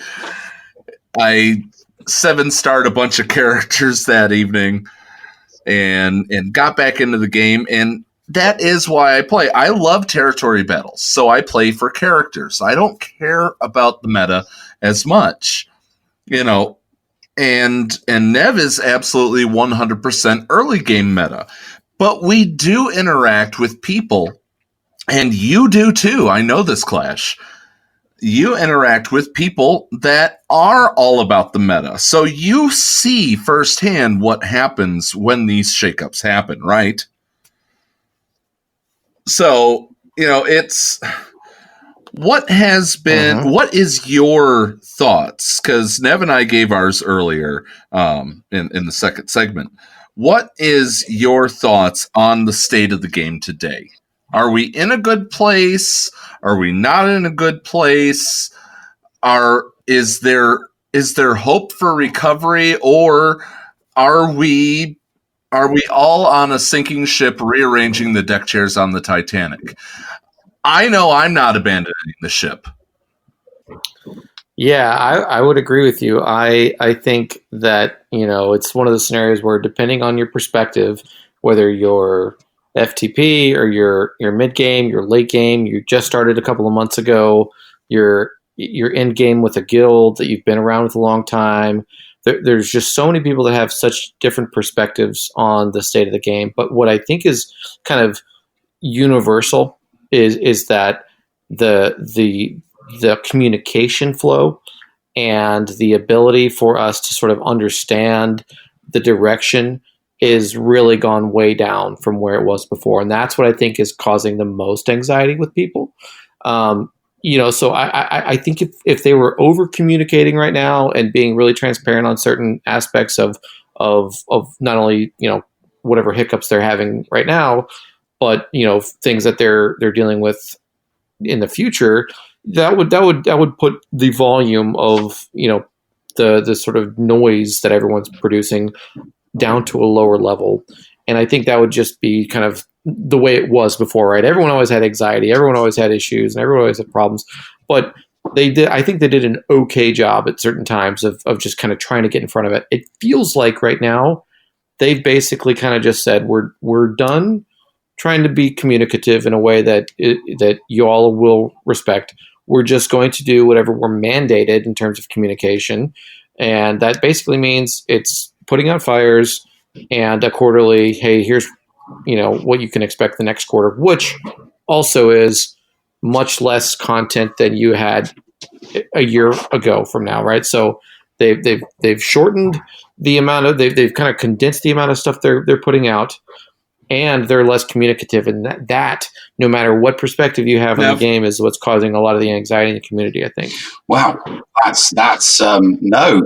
I'm open to your all's thoughts. Yeah, that is spot on. I mean, I think that the when you say mandated communication, what do you mean by mandated communication? Just for my own personal clarification and edification. Sure. Yeah, I would take that to be communication that has already been committed to. All right. So things that they've said, we will be doing X, and here's the problem, is that they're not even doing that well, right? The road ahead things, and it feels like what they've communicated out in the past to say, here's how we're going to improve communication. They basically are just now checking the boxes, and a lot of times they're checking those boxes several weeks late or behind schedule. Yeah. I see what you mean. Yeah. So you're thinking in terms of like the road ahead and the Q&A. So they give us a road ahead, they give us a Q&A, but they're kind of fluffy and sparse with what they give us. They give us like 30% solid information, and then 70%, well, it's kind of ifs, buts, maybes, what ifs, and fluff, and we're kind of there to just then interpret what it is they say. Yeah, I get what you mean now then, mate. Yeah. And that is, and I agree with you there. That is what they do. They give us the road ahead, and they give us a state of the game, and they give us the Q&A. But a lot of the time, it's stuff that's been repeated, or it's questions that have been repeated, and they've then, repeated the same answers. Sometimes giving a little bit more, and sometimes not. Sometimes they'll say, we're not doing that, and then the next Q&A, it's, we are planning to do that, but we're not going to give you a date. And then the next Q&A, it's, oh yeah, we're definitely going to do that next year, but we're still not. Yeah. But that does seem to be what it is. But no, I think you've given a very, very well articulated opinion on the state of the game there. Thanks for that. Yeah, I mean, Clash has always been, the optimist, and that's what really kind of has been a shine to your channel, is even though you're not a fan of something, you're not going to dump a can of trash on top of it. No, you're just going to say, no, you know what? Maybe not this time, maybe next time, but check out these new action figures. Yeah, I like that you're not a naysayer or a doom seeker. You're not out there saying, yeah, the game's dying, it's dead, and then next month, yeah, the game, it's dying, it's dead, and then the next month, yeah, the game, it's dying. It's like a broken record with some people, which is kind of confusing to me sometimes, because the same people that say it's dead and dying month after month are the ones that say that the movie franchise isn't dead and dying. Yeah, I think it's kind of a bit of, You're both spot on, and I obviously I won't name any names, but you guys are right. There are people out there that will say, they've got some really harsh and probably deserved feedback for CG, and that's their right. It's freedom of speech. You can say the things you want to say, but at the same time, they'll say, "Oh yeah, absolutely," but I'm never going to quit, right? Because I'm here till the end, and I get, like, I think some content creators they use their platform as more of a, I'm just going to say what I want to say because I need to get off my chest, and I know a lot of people are really invested emotionally into the game, and so that it just seems like it's a one place that they can let those frustrations and or sort of feedback go, because guess what? CG has really shut down a lot of the feedback, and so if you're not letting people vent to you, they're going to vent somewhere else. And so a lot of times it comes out in the videos or in other things that people are creating. I will go back to what I said at the beginning of the show. I just have taken this like agnostic. I honestly now get joy out of just trying to overcome whatever crazy obstacle has been put in front of me. And that's the joy that I get. And if that's all I get, that's fine. If it means that I, for 6 months can't climb to number one because I haven't figured that puzzle out, you know what?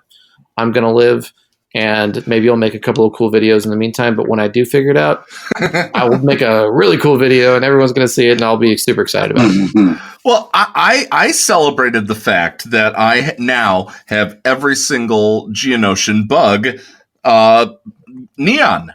I'm excited. Nice. This past week, I now have entire neon bugs. And that's awesome. What? I could put the Wat Tambor mission on auto, and I don't care.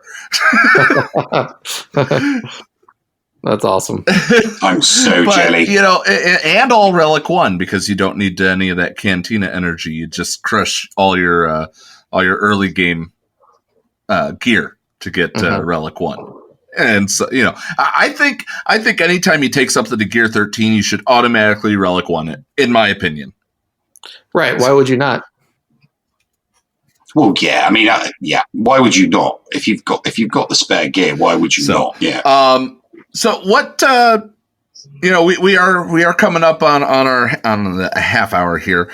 What things are in the future? What is next on Clash's radar? What are you going to clash with next? Nice. By the way, Clash is my Star Wars name, right? Where you take the first three of your last name, first two of your first name, and put those two together, and that gives you that's why I named that myself. That it's not just because I think it's but no, what's on the future, like where we're going. The people that support me via Patreon, I put a little survey out for them to say, hey, what are you guys interested in? Because I will just keep doing this random crazy stuff if you guys like. Or here are some other options. And the one that was the overwhelming favorite was show us more, hey, this is a unique thing on defense and why it works. And so I've got 2 or 3 really interesting crafts that I think will help people at most GP ranges on defense in Grand Arena. And so I struggle because I don't want to make them too public, because then, if people get out there and they figure it out, like the Clone Wars Chewie lead thing has kind of become. But I will probably put a couple of videos out in the near future where you'll see me showing some really interesting things on defense that I've made a couple of really daring decisions on some characters that I took to Gear 13 for. So I'm not going to give you everything, but I'll tell you that's what's coming up. That's the teasers I can give you. No, that's exactly something that I was looking for. I ran into just in case they were a Patreon of yours. I'm not going to give it away. I ran into 3 really, really ingenious defensive teams that I took the standard counter, and it was the one thing that they changed that totally turned the table on me and did not allow me to make any progress. And there was eventually what I felt was an infinite loop that I was facing on defense. But I'm not going to give it away because it was that damn ingenious. To be honest, I had one character left, and that was causing the infinite loop. I'm sure if I had somebody else, it wouldn't have been. But still, it was great, and that's one reason to possibly go check out Clash's Patreon. It might be. Yes, it might be that whether you like that type of stuff. If you really like theory crafting, which is what I try to make my whole channel about, the idea that we're not here. I'm not going to show you. In fact, I even made fun of it in my last video. I'm like, I'm not going to show you General Skywalker. I'm going to show you this salty-haired veteran smuggler Han instead, and you're going to like it.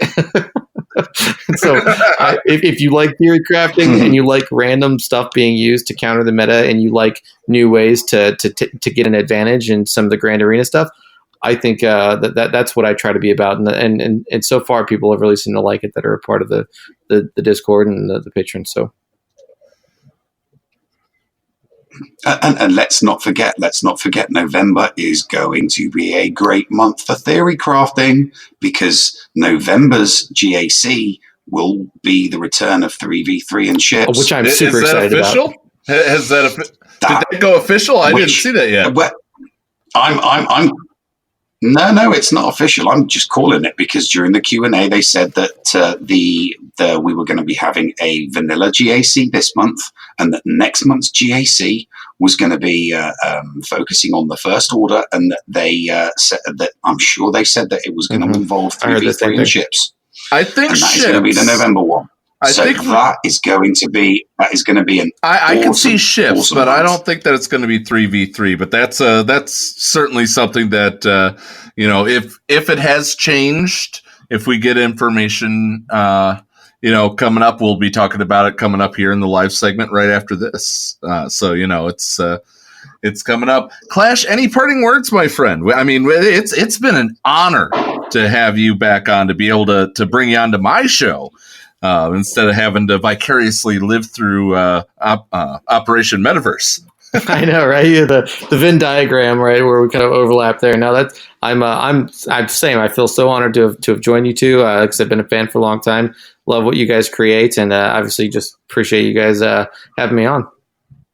Well, it was a pleasure having you on, my friend. All right. Well, stick around, guys. Coming up after this break, we go into our live fourth segment.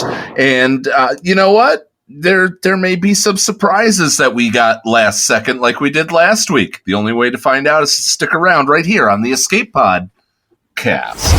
The Escape Pod Cast with Paul Anthony and Neil Andrew Ware. Micaeus Modding Mayhem is the premier remodding service for the game that we all love, Star Wars Galaxy of Heroes. With some of the most affordable rates in the industry, Micaeus will rebuild your roster from top to bottom and give you consultation on where to go from there. Micaeus has a 100% satisfaction guarantee and lots of useful additional services, including a full cleanup of your mods, loadout pages, PvP plans, and more. Contact Micaeus today on Discord at all lowercase Micaeus number 0127.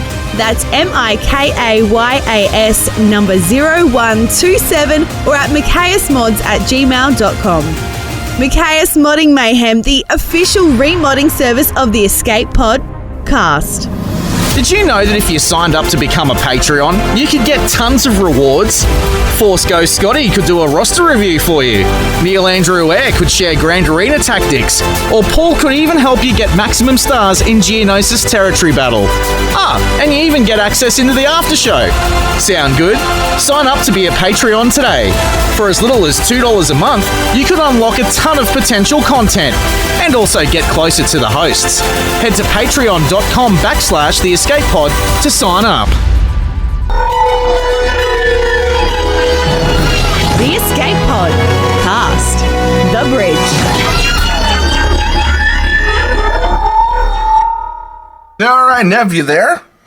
Oh, yes, I'm here, and my lovely, lovely, newly 10-year-old daughter is here with me too. Well, I would absolutely, and I'm sure the entire listener lounge that's listening live right now on our fourth segment would like to share in the joy of wishing Amy. We wish you a very, very happy birthday. How has everything been? Been really good. We went out for dinner earlier. Excellent. Well, have you enjoyed your time here in the States? I'm sure you have, but be honest. Been really fun because I get to see Dad and everybody. Excellent. Well, Nev, I know that this weekend's going to be tough, but are you proud of what you did, my friend? Oh yeah, absolutely. It's been a wonderful, wonderful 2 weeks, and we're already planning the return for next year, aren't we? Oh yeah, she's nodding her head. Excellent. Well, Nev, I mean, there is so much. We might go a fifth segment. I'm not sure. Let's see how much we could cram into this. We're already over our normal time anyway. What do you want to start out with? Well, I want to start out with I really, really want to start out with the Galactic War Report, mate. You showed me the snippets, the cliff notes of some data. Okay, so that have been given to the So I'd like you to give us let everybody in the lounge know exactly what we got from the Galactic War Report. All right, here's the big thing. So first off, a big thank you to Cytor for going through and getting some information for me, because I wasn't able to fully listen to this program. But Radio Free Tatooine, we've mentioned them on the show before. Galactic War Report. I believe it's the original podcast for this game. We're the freshmen of the group, if you will. They got, just like we got, episode 16, where it was us, breaking down the dark side territory battles, and we interviewed Carrie. Galactic War Report got Top Hat. That episode released just today, and we now know a bunch ton about the new light side territory battle, and I couldn't be happier about this. I really couldn't. This is something that unfortunately we were unable to find who originally did these little cliff notes, and I'm just gonna hit the bullet points real quick on it. Now, there's a lot more in this interview with Top Hat, so we're going to link to the show for Galactic War Report. We're going to link that down in the show links. We're also going to link to it down below in the YouTube and podcast descriptions. So if you want to listen to that podcast with Top Hat and the Galactic War Report, you know what? These guys did it longer than us, and they absolutely 100% deserve the props. Now, oh yeah, for sure. Yes. So the Clone Parade, the person who made this little bunch of information, the Cliff Notes version, titled it The Clone Parade. The light side Geonosis territory battle will close the chapter on Clone Wars, or it says on the Clone Wars. I'm guessing they mean Clone Wars content. Phase 1 of the light side territory battle will feature a ship sector, and the malevolence is absolutely coming. It will be earned with Get Mark II currency, just like the Negotiator. Nev, the malevolence comes, not the soulless one.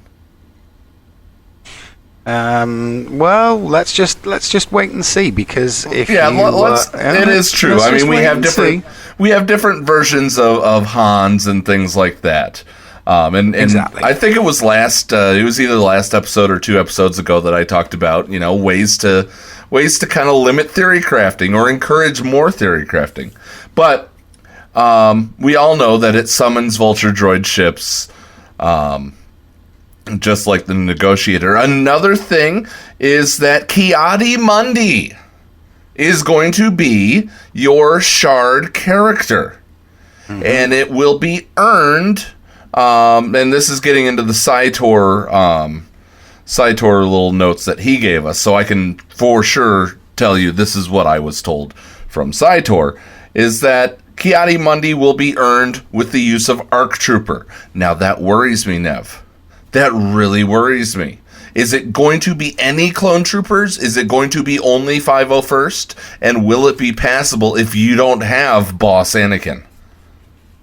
It's probably, when you think about it, it's probably going to be a 5-character faction. If it's going to be, as we initially speculated, a mirror of the Wat Tambor node that goes for his shards. Obviously, that is, the Wat Tambor is Geos, and we have 5 Geos, so it's a 5-character faction. So 501st would be a 5-character faction, but we also if we get ARC Trooper and he is a 501st, which I think we already saw that he is, we have Ahsoka, we have Rex. In 5, we've got 3 clones, Ahsoka, and then the ARC, and hopefully they will do the exact same thing with the ARC Trooper that they did with the Game Boy Advance and put them on a Cantina node, because if they put them on a light side or dark side node or even a fleet node, it's just going to be an absolute nightmare to farm them. At least the Game Boy Advance didn't take that long to farm, even if it was an expensive farm. Yeah. And I'm not sure if that's me or that's you. We are getting a little bit of cutout here. It might be me. I apologize. Somebody in the listener lounge can let us know if you were cutting out at the end there. But we've got Ki-Adi-Mundi coming. Let me go back to the little things that he was saying here. Ki-Adi-Mundi is going to be a Clone War, a Commander Luke Skywalker-like character who changes forms from offense, defense, I'm guessing. That could be good. Yeah. They just need to rework Mace Windu now. And they say that ships in Grand Arena Championships are coming back. Ships will be in raids. Lots of ship talking. Let's see here. I'm just trying to make sure that I've gotten all the things, but I'm not giving you everything that's in the. I'm not giving you everything that's in this interview. So you do have to go check out Galactic War Report. You do have to go check out Radio Free Tatooine, because they also cover the Malak bug. They talk about more ships in the future, and what they may look like. So, I absolutely implore you, if you have, I think the episode's an hour. If you have an extra hour, I mean, you've already spent, an hour and 45 minutes with us. What's an extra hour on the drive back home listening to Galactic War Report? Go show them some love. Yeah, absolutely. Definitely. They're a couple of lovely guys. I can think of another couple of lovely guys, but, that would just be... tooting our own horns, but yeah, no, I've gone and listened to them live, and they are a couple of lovely blokes. Yeah, missed them at Celebration, and I was gutted I missed them at Celebration, but I was in a rather long queue, to get a a book signed by Timothy Zahn, so hopefully they'll forgive me. You know, it was Galactic War Report with the CG interview, or join a queue to get Timothy Zahn to sign my book and meet the man himself. So, the man who has introduced our show before, which is great. Yes, exactly. But the thing that's kind of freaking me out is we were recording yesterday for our first three segments, and we were talking about how, you know, it's been 6 months since CG, you know, sat down and had a head-to-head with a content creator, and that they needed to get it done, and little did we know that while we were actually recording that they were actually doing it. Yeah, they were. Now, here's the thing, though. From what I've been told about this, about the Galactic War Report, is that it is a little bit of the softball questions. If you recall, episode 16, we did get down to nitty gritty. We did air some grievances, you know, and I'm glad that it was with GWR, and I'm looking forward to listening to it more. But I'm going to say this. If there's not an opening up, and there is not a call for, you know, that they do hear us, I will renew my call. I absolutely will renew. We have to keep renewing that call. We have to keep doing that. So it's holding their feet to the fire. We must do that. And us as players of this game who absolutely love this game, we must be responsible to the community, to our listeners, and to the people that even aren't our listeners. We have to hold CG accountable for what they're doing. Absolutely. So, yeah. No argument from me there. Absolutely none whatsoever. Right. Obviously, we, you know, as long as far as I'm concerned, as long as we're respectful, as long as our criticism is constructive, you know, as long as we're not, you know, toxic or vitriolic, then we should absolutely press on with holding CG's feet to the fire. Yeah. So, we're also going to cover the Starforge Showdown update. You know, this might be a weekly segment that comes up. Who knows, Nev? But real quick, before we go into that, there was a disappearing buttons update this morning, or this afternoon, where they said that they had an increase in people reporting that buttons are disappearing during a battle. You know, once they get into like round 3 or round 4, it's happened twice to 2 of my guildmates. And their previous Band-Aid, where you waited for 20 seconds at speed 1, apparently they said only about 15% of soft locks are fixed by that. So they were able to do some extra logging, and they believed that they isolated a main culprit. Now, this, to me, before we go into it, I remember when they took Captain Han Solo out of the light side Hoth territory battle. Do you remember that, Nev? Yeah, I do. Yeah, I do remember when they took him out, because I just stopped getting his shards. Yeah, I think from what I understand happened is that there was a lock where the game becomes unresponsive. Well, they now call it the disappearing buttons. And that says that they were able to, we believe that we've isolated the main culprit, a specific interaction with characters who generate additional turns or attacks that are queued up right before an encounter ends. So characters like Count Dooku are particularly prone to triggering this problem, and we're investigating to see if we can make some temporary changes that reduces the need to use them in battle. Okay, so they're going to take away a character requirement. So now the Dukage mission, as I call it, is just going to become the Asajj mission. It's going to be a solo mission for Asajj, or do you get to pick who her buddy is? That'd be nice. That would be fun. That would be fun. But are they also then going to ban characters? Are they going to take away our toys so we can't accidentally cause a soft lock? That would be worse. Now, yeah, that would be worse. Allowing people to pick their character would be preferable, because I'm sure there'd be a few people out there with Gear 13 zombies that would just pick the zombie and or make the zombie weak and just watch Asaj's offense just climb. Oh my gosh. That would be amazing. Now, note this, that according to them, this fix is probably going to take 4 to 6 weeks. Wow. And so, yeah, they're going to be changing some of the requirements of the next Darkside Geonosis territory battle to remove some of the problematic characters.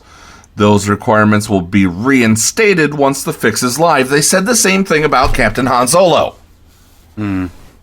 Plus, it doesn't make sense for them to have Darkside GOTB not fixed before they launch Lightside GOTB.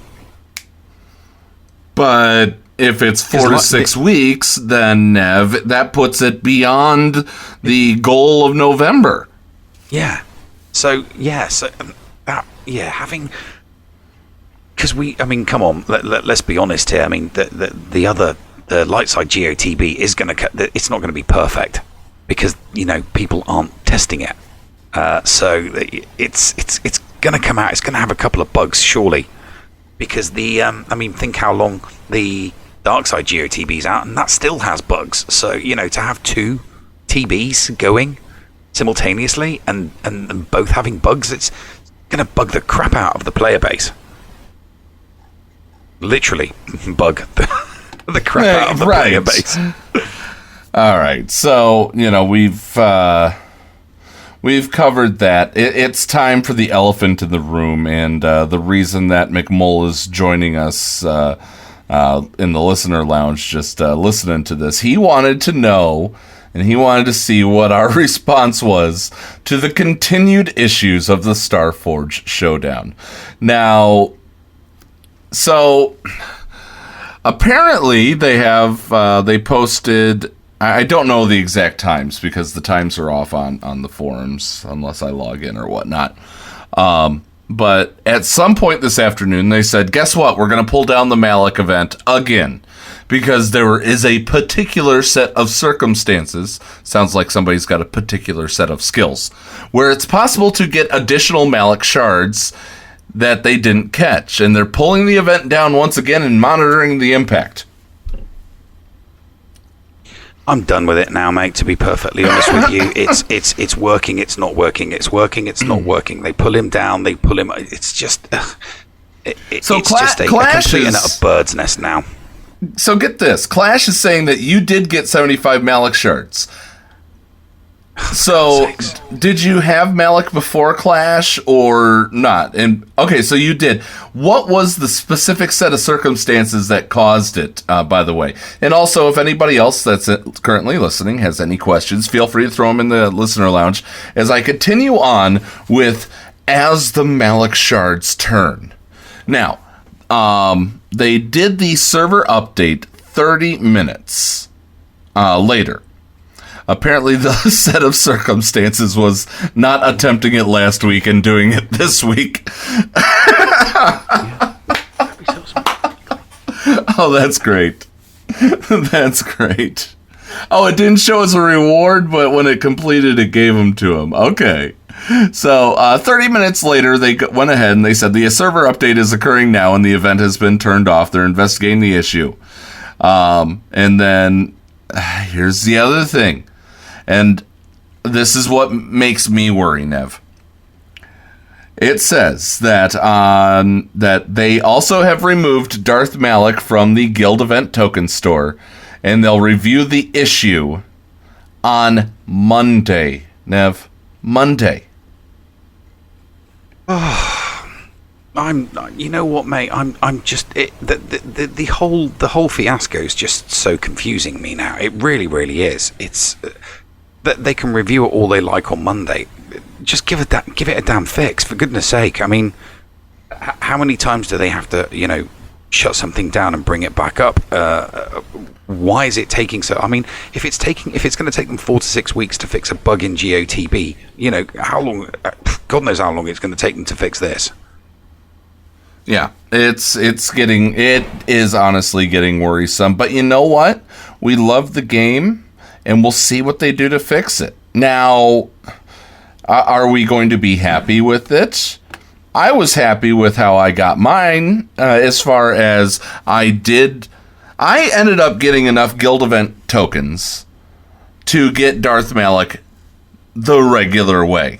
And with that being said, I didn't need the 5,000 guild event token Band-Aid that I got.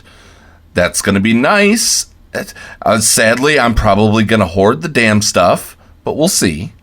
I may use it for gear, just because, unless I absolutely need General Anakin Skywalker for TB, I'm not going after it. And if he's needed for a combat mission, that might spell a totally different tone in my voice on the show from then on. Then you'll have had good reason to hoard, wouldn't you? Not good reason to evaluate a lot of things. I'll say that. Now, it comes down to the fact that we want to see this game succeed. And blunder after blunder after blunder starts to... we are diehard. Everybody knows that, Nev. Oh, yeah. But for the casual player and for the light dolphin and the big minnow, it will scare them away. And that's what I worry about. Absolutely. Well, that's just it, that it will frustrate those people into potentially rage quitting. Or at least rage not spending. And we need people to spend. Right. I love you, Wales. I love you, Wales. Please spend. Please spend. Yes. It's going to frustrate. The only hope is that it doesn't frustrate too many people. The hardcore people that play will do what we normally do. We'll shimph and we'll whinge and we'll moan. And we'll have a good old grumble about it, but we ain't going anywhere.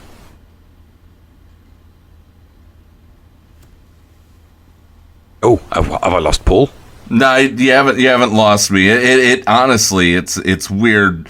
You and I are having an odd connection between each other, but everybody's hearing us just fine. Is our audio doing that weird thing that it's done before? Yeah, it's where it's everybody else hears us, but we can't hear each other.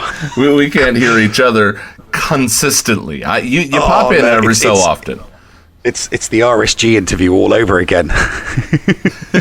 No, it'll be fine. It'll be fine. I at least it's not entirely losing you and then I can't hear you at all. So yeah, that RSG interview was hilarious. How many times we had to restart? Well, it was funny because we didn't know that we were saying the exact same thing at the exact same time, even though we couldn't hear each other. And then, like, after about 30 seconds of talking, both Finn and Ranger said, do you guys realize that you're talking and saying the exact same thing at the exact same time to each other? And we were like, well, no. So, we just stopped, restarted the app, and had a good laugh about it afterwards. Yeah. I listened to it, and it did record. Our podcast recording software did record both of us as we did it. And literally, it kind of sounded like the kids from The Shining. Come play with us, Danny, forever and ever. So, let's see here. We have Xerxes in the listener lounge who says, I have a question I was hoping to get some help with. Would I be able to do the following? Stream to Twitch and have my video uploaded but not stream to other services. However, not be live until a time that I set it in the future. Sorry, wrong window. Oh, well, I mean... I don't know if that's possible. I don't know if you can't go live. That's actually something that you talk about, or that you actually do with your stream.io, or what is it, Nev? Yeah, you're the expert on this. Yeah, well, I mean, I tend to use restream.io so that I can stream onto multiple platforms. Now, all it does is stream directly to Twitch, YouTube, Mixer, and DLive, but it only uploads to YouTube, so it doesn't upload to any of the other three websites. Although I do believe DLive keeps uploaded on their servers the last live stream that you did, so that people can kind of get an idea of the content that you put out. But then, as soon as you stream live again, that one disappears and the next one kicks in. You've got to have a certain amount of points and currency, and you've got to reach some tiers before you can upload to it. I mean, to be perfectly honest with you, I'm just waiting for BitChute to be able to go live, because as the second BitChute goes live, I am so using that platform. Well, it seems that Xerxes is actually not listening. Maybe you'll catch it on the replay. But yeah. I mean, it was kind of funny that it perfectly lined up with the bridge. So, does anybody else have any questions? If you do, throw them in there. So Sean Baptiste is telling me that he should be good to go for next week, and I want to kind of explain and have you elaborate for me here, Nev. Sure. The reason that we're doing this content creator show, we're not slamming any content creators. I had somebody say, "Oh, you did one for kids, which was new accounts. Are you trying to say that you're a better content creator than me?" No. No, absolutely not. It's not about being better than anybody. It's about producing content for the community to watch, just something different, something niche, giving the Swogo community a little bit of variety. That's all it's about, is presenting options and variety. That's what it's about, as far as I'm concerned. No one is trying to outdo another content creator. No, we're not Chancellor Goubertine. Exactly. It's the fact that what I'm doing with this content creation show is there's a little bit more to it that once I have the interview with Sean, there's going to be a lot more to it that you guys will love, because it's not about creating content for just Star Wars. This is, if you want to create content about something that you're passionate about, whatever it may be. I don't care if it competes with me. I don't care if it doesn't compete with me. I want to put into your hands something that will be of value to you, in your mind at least, to be able to go forward and be successful with telling the world about something that you love. That is what this content creation episode is going to be about. But, of course, it will have deep seeds in the Swago community. Yeah, exactly. And, just ask my youngest, who is now, I do believe, the youngest Star Wars Galaxy of Heroes content creator as part of our community. What do you think, sweetie? Did you enjoy making content? Did you enjoy being a new content creator? Yes. You could have said a little bit more than that, but that's lovely. Short and sweet. That's the way we like it. Okay. So this is. I mean, the ball is now in the court of CG, in my mind. We've said our piece. The invite is out there to come on and talk to the community, and it can be go on Arnold, go on mobile, go to the people that are constantly causing a ruckus and talk to them straight, or come to a place that's objective to both the community and the company. we will be here, willing, yes, to listen to you guys, and the floor will be yours. We will give you the time to talk. You know, if it's not getting to people through the forums, let's reach out to them in the game. Let's make this happen.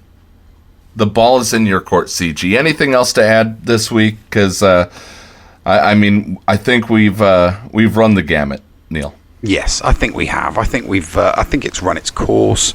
We've said everything we need to say, and it is simply a case of wait and see now. You know, we've served into their side of the court. It's entirely up to them as to whether they want to return or not. All right. Well, with that case, Nev, it is time for, you know what, for you to push the button. You got it, mate. Ta-ta for now, folks. What's going on? Where the hell are we? Paris? Thank you for pressing the self-destruct button. Attention! This is Colonel Sanders in forward command. Abandon ship! Abandon ship! All personnel proceed to escape pods. Close down the circuits. Evacuate the self-destruct mechanism has been activated. Abandon ship! Where is it? Where is it? It's gotta be here. Out of order! Even in the future, nothing works. This ship will self-destruct in exactly 10 seconds. Counting down. 10, 9, 8, 6. 6! What happened to 7? Just kidding. 3, 2, 1. Have a nice day. Thank you.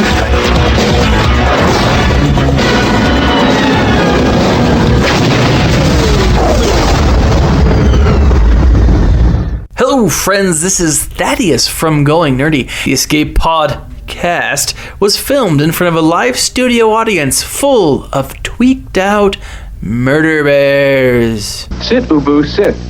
Good dog.